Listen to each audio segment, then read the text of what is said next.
দিনের কাজের প্রতি কোনো মনোযোগ নাই, এরকম মাঝে মধ্যে অবস্থা আমাদের হয় কি হয় না? দেখবেন এই অনেক ভালো লাগতেছে, আবার ভালো লাগে না।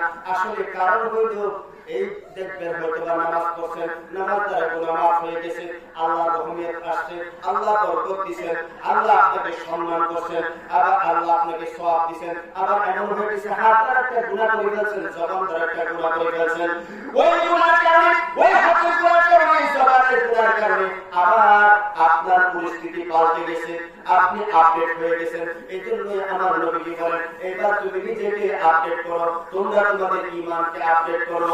ইয়া রাসূলুল্লাহ, আমরা আমাদের ঈমানকে কিভাবে আপডেট করব? নবীজি বলেন, যেখানে কোরআনের আওয়াজ আসবে, কোরআনের আলোচনা হবে, ওই জায়গায় তোমরা চলে যাও।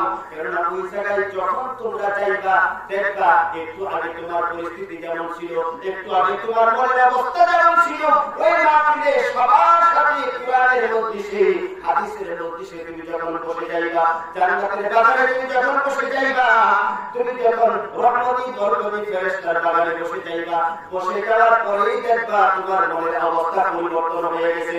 আর এটাই স্বাভাবিক, আমরা সবাই এটা উপলব্ধি করতে পারি। আমরা ঘরে থাকলে একরকম, এখন যদি আমরা ঘরে থাকতাম, তিন বন্ধু মিলে কথা বলতাম, হয়তো বা তিনজনের মধ্যে দুইজনের কথা এক, কিন্তু আরেকজনের কথা মিলে না। কথা বলে ঠিক কিনা?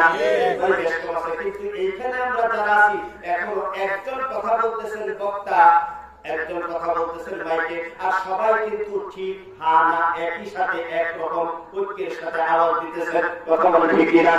এজন্য নবী বলেছেন, হে উম্মাত, যখন দেখো তোমার ঘরেও ভালো লাগে না, ব্যবসার মধ্যে ভালো লাগে না, বিছানায় ভালো লাগে না, স্ত্রীর সাথে আর ভালো লাগে না, সন্তানের সাথে আর ভালো লাগে না, অর্থাৎ বড় ভালো লাগে না, বাড়িও ভালো লাগে না, ও আমার উম্মত, ওই মুহূর্তে তুমি আর ঘরের মধ্যে বসে থেকো না, ওই মুহূর্তে তুমি আর বাজারের মধ্যে বসে থেকো না। কেননা বুঝার চেষ্টা করো যে তুমি আধ্যাত্মিক ভাবে অসুস্থ হয়ে গেছো, অতএব তোমাকে আপডেট করা দরকার। ওই মুহূর্তে তুমি আরেক বাজারের মধ্যে চলে যাও, যেখানে কোরআন হাদিসের আলোচনা হচ্ছে, তোমার আমাদের কারণ থেকে চলা হচ্ছে, আলোচনা করা হচ্ছে, কোরআন এবং হাদিস থেকে আলোচনা করা হচ্ছে, নবীদের সম্পর্কে, সাহাবায়ে কেরামদের সম্পর্কে তাদের আলোচনা হইতেছে।